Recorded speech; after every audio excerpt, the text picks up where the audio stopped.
devrais avoir bouclé ma deuxième transat et me reposer en famille avec toute l'équipe qui a super bien bossé.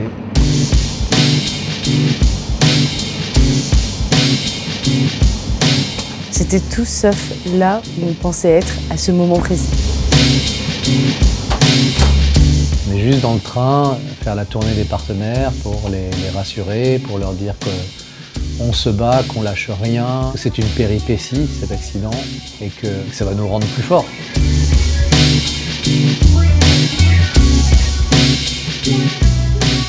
On va faire le Vendée Globe, donc il faut réparer, être sûr des réparations. Donc en fait, il n'y a pas le choix. Mais il n'y a pas le choix, mais si tu veux, c'est un saut dans le vide. Ouais, il n'y a pas le choix, il faut sauter dans le vide, quoi. Voilà.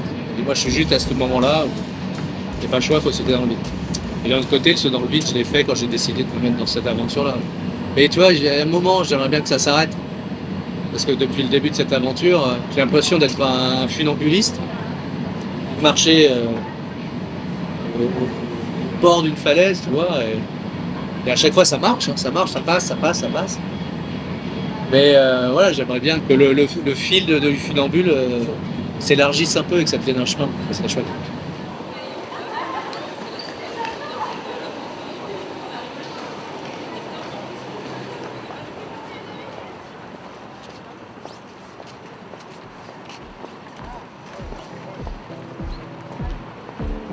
On a besoin de 400 000 € pour réparer le bateau.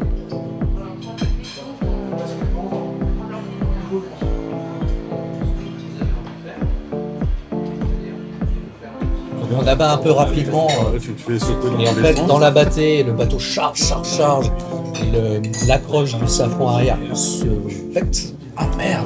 Ah ouais, d'accord. Sur accident. Ouais, sur accident. Je sais exactement le coût humain de 1 € donné à un projet comme le mien. Souvent, il faut en avoir gagné 100 pour donner 1. Tu vois, c'est ça à peu près le rapport.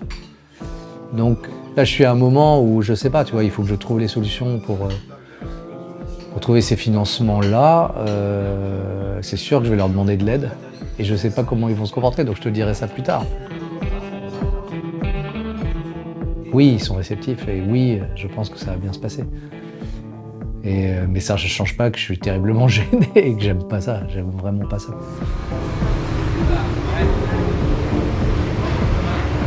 On a embarqué tellement de monde dans l'aventure qu'aujourd'hui on ne peut pas faire marche arrière, quoi. Je parle autant de l'équipe que des partenaires qui sont engagés, qui nous font confiance, qui nous aiment aussi. Et c'est vrai que on n'a pas le droit de s'écrouler. Enfin, en tout cas, on n'a pas le droit de ne pas continuer à avancer. Et puis ça fait partie, c'est la règle du jeu, hein. On sait qu'on va droit vers les déceptions. Donc c'est comme ça qu'on tient. On tient pour les autres et puis on tient aussi pour soi parce qu'on a envie d'aller au bout de l'objectif qu'on s'est fixé.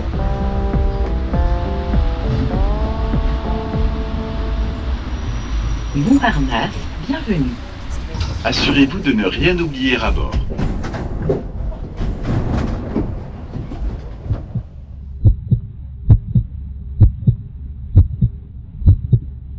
On a eu un accident qui en soi n'est pas compliqué à régler. On a tapé un OFNI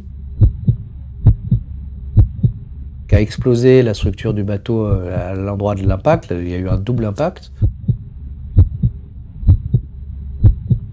La seule chose, c'est que dans l'impact, la peau du bateau sous la coque s'est délaminée et s'est pelée sur une grande surface, en fait. Entre 12 et 14 mètres carrés. Donc en fait, il y a une énorme partie de la coque qu'on doit reconstruire.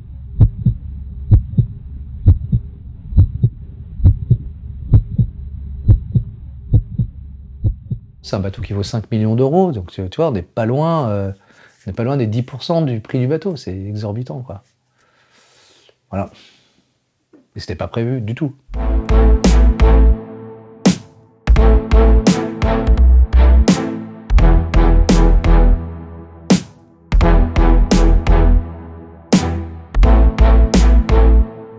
Quand je vois All-in au Havre avec tous les autres IMOCA, là, je suis hyper fier de montrer ce bateau qui est sublime. fier du parti pris, je suis fier d'être décalé. Je suis fier du travail que l'équipe a fait pour que le bateau soit prêt là. Je mesure chaque chose qui a été faite.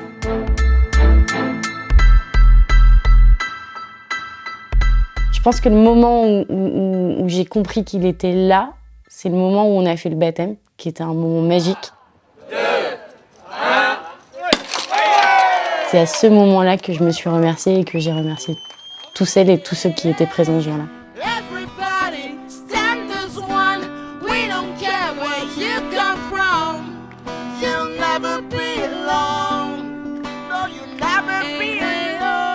On est à une époque où on a l'impression qu'on subit tout et qu'on peut plus rien changer et qu'on est les bras ballants et qu'on regarde le monde tourner. Bah eux ils disent non, nous on va faire des choses. Du bruit pour Eric Bellion. Et c'est là-dessus non seulement qu'on se rejoint, mais qu'en plus on se potentialise. Et moi j'apprends beaucoup d'eux et allez c'est parti. On apprend beaucoup ensemble et c'est génial. Ça dure qu'une semaine. Et on se rend compte que demain c'est le départ, alors qu'il y a 3 jours j'avais l'impression d'être là depuis un mois, tellement c'est fatigant. Mais non, c'est vite passé, puis tout est en place. On est dans le timing et là c'est gros coup de rangement, le Zodiac est prêt pour demain, tout est chargé. Et là on enlève les taux pour être prêt au plus tôt demain matin. On va pas dire que ça fait du bien de les voir partir, mais on est content de les voir partir en course. C'est la finalité qu'on attendait tous, et eux compris quoi. D'autant plus quand tout est prêt. Ouais, c'est ça.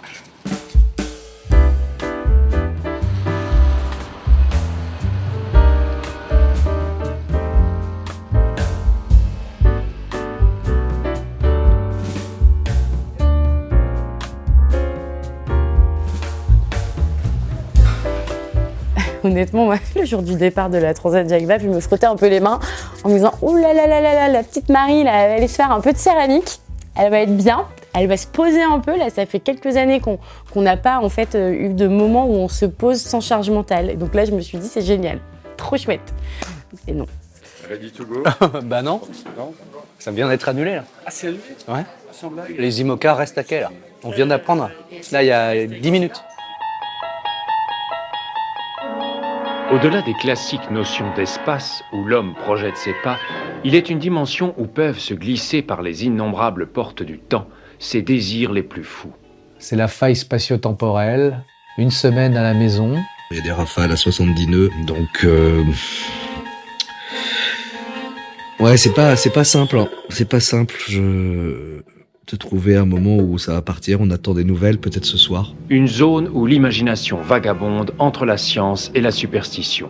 On est au chantier, stand Azwan, hop, que vous voyez derrière moi. Donc il y a quelques petits trucs qui ont volé. Et donc là, on prépare les petits éléments qu'on va remmener au Havre pour le reste de l'équipe qui va s'en aller demain. Mais c'est aussi les vacances scolaires, donc on s'occupe aussi comme on peut. Je fais un petit Garance. Le réel et le fantastique, la crudité des faits et la matérialisation des fantasmes. J'ai trop hâte de retourner au Havre. Ça me manque beaucoup. Allez, j'espère bien qu'on va trouver bientôt une petite fenêtre. Puisque nos skippers peuvent partir, quoi. Ça sera franchement chouette. Pénétrez avec nous dans cette zone entre chien et loup par le biais de la 4e dimension. Nous sommes le vendredi 3 novembre, je suis à Concarneau et je commence à regarder les routages pour un départ mardi matin du Havre vers la Martinique en direct. Voilà, donc on commence à se reprojeter dans une course et ça c'est pas mal. 4, 3, 2, 1, bon départ, on le tire.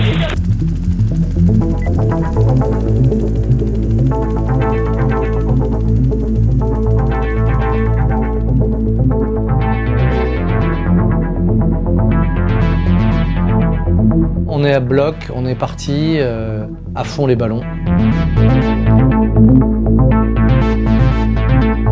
On est dans le bon groupe, au bon endroit, et puis la course commence. C'est dur, mais on avance bien, on est content, on est au taquet avec Martin. Il y avait 5 mètres de creux avec des fréquences de 7 secondes. Donc moi, c'est les moments où en IMOCA, je hurle de rire parce que c'est fou, quoi.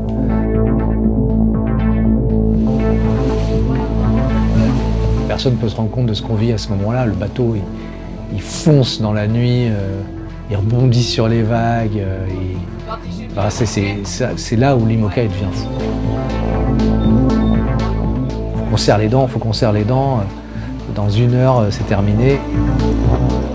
On dort pas depuis qu'on est parti. Ah putain, j'aurais dû mettre la veste. Et on s'allonge toutes les heures, on fait des cartes toutes les heures avec Martin. Et moi, je suis à la badette. Et puis à un moment, je sens au bout de mes pieds que Martin passe, il va devant. Et là, tout s'arrête quand Martin dit Eric, il y a un problème, il y a un problème. Il y a des listes qui ont sauté dans le bateau. Et on peut pas continuer la course. Donc là, on est en train de se concentrer pour ramener le bateau en un seul morceau à Roscoff, en essayant de le secouer le moins possible. Je sais pas tellement de quoi ce que je ressens, mais j'ai envie qu'on soit à Roscoff déjà. J'ai rien à dire. Je suis dégoûté. Dégoûté. On est dégoûté. Ouais, vas-y.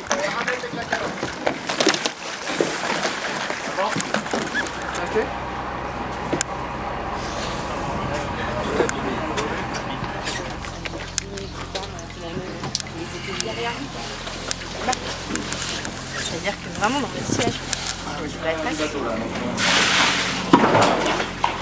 On constate que le bateau, en fait, il est cassé à plusieurs endroits, dans des axes différents. Donc c'est toute une zone, en fait. Mais c'est pas juste une pièce qui a cassé. Pareil, il y en a peut-être une qui a cassé, mais laquelle en première? Et c'est peut-être elle qui a engendré sur les autres, ou peut-être que c'est tout d'un coup. En fait, le bruit est apparu d'un coup, donc on ne sait pas. Dans mon cheminement vers le Vendée Globe, j'avais 2 transats à faire. Et là, je peux pas les faire. C'est mort. Donc, sportivement, c'est pas bien. Moi, je suis super déçu aussi pour Martin, parce que voilà, c'était notre objectif commun. Donc voilà. Après, l'objectif, c'est le Vendée Globe. Il faut pas perdre de vue ça. Donc, vaut mieux que ça soit maintenant qu'après. Moi, je préfère abandonner la Transat Jacques Vabre qu'abandonner le Vendée Globe. On est déçus, mais on n'est pas déçus que pour nous. Et moi qui suis quelqu'un de très humain et qui pense beaucoup aux autres, je suis déçu pour tout l'investissement qui a été fait par des sponsors, de l'équipe technique, d'Eric et Marie qui ont quand même construit le projet et tout ce qui gravite autour. Et du coup, ça c'est... Je crois que c'est de ça où je suis le plus déçu parce que moi je me remettrais d'un abandon de course, il n'y a pas de problème, mais ça laisse des traces quand même.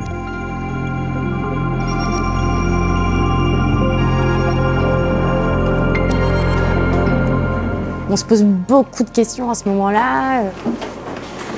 On a tapé, on n'a pas tapé. En même temps, on voit que Lazare a tapé juste en face. Donc on se dit, est-ce que c'est ça, est-ce que c'est pas ça? En fait, on cherche des réponses qu'on ne peut pas avoir tout de suite. Donc on appelle des experts, d'autres experts qui viennent voir notre bateau.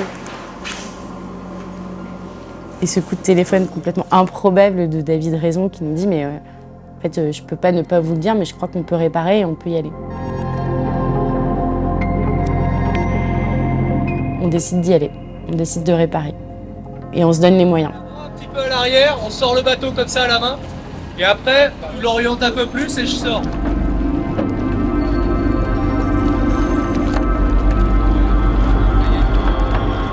Est-ce qu'il peut y avoir double check, triple check, délashing? Et on sort le bateau.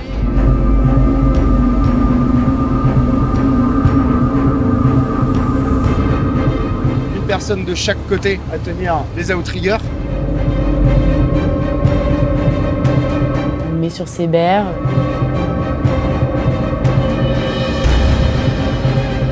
La matinée se passe plutôt bien. Et là, l'expert arrive. Et il nous dit, vous pouvez pas partir du tout là. Là, c'est pas possible, quoi. Il y avait des mecs qui étaient déjà en train de poncer à l'intérieur et de strater.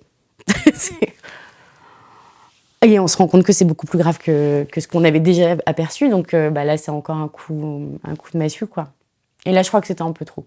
En tout cas, pour moi, c'était un petit peu trop. Je m'éloigne un peu de tout le monde, je digère mon truc et puis on revient après encore plus fort et on ramène le bateau, on prépare le chantier, enfin l'équipe prépare le chantier, on se remet en mode machine en fait.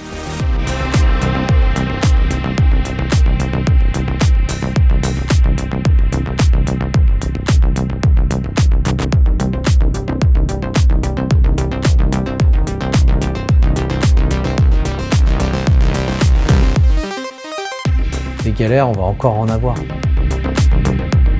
C'est une course par élimination, le Vendée Globe. Et si l'équipe elle est capable de déplacer les montagnes, ben, t'es assuré d'aller jusqu'au bout, quoi. C'est le principal.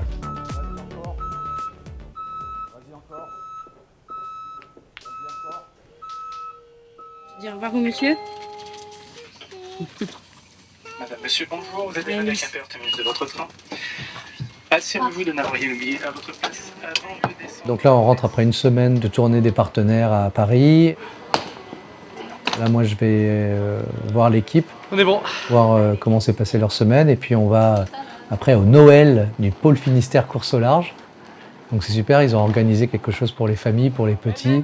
Donc là, on va retrouver plein de marins qui viennent de boucler les 2 transats. Et avec leur famille, ça va être un moment sympa. Ce que je lui ai dit en arrivant, je lui ai dit, dis donc, il n'y a pas un mois de moins normalement que ma fille là.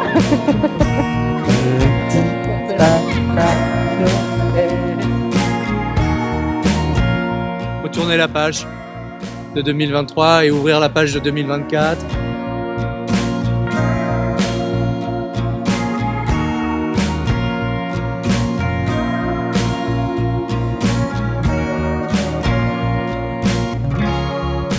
Moi, je souhaite que l'océan nous laisse passer. Avec tout ce que cette aventure a de belle, on puisse libérer toute notre énergie. Voilà, donc l'océan, s'il te plaît, laisse-nous le passage.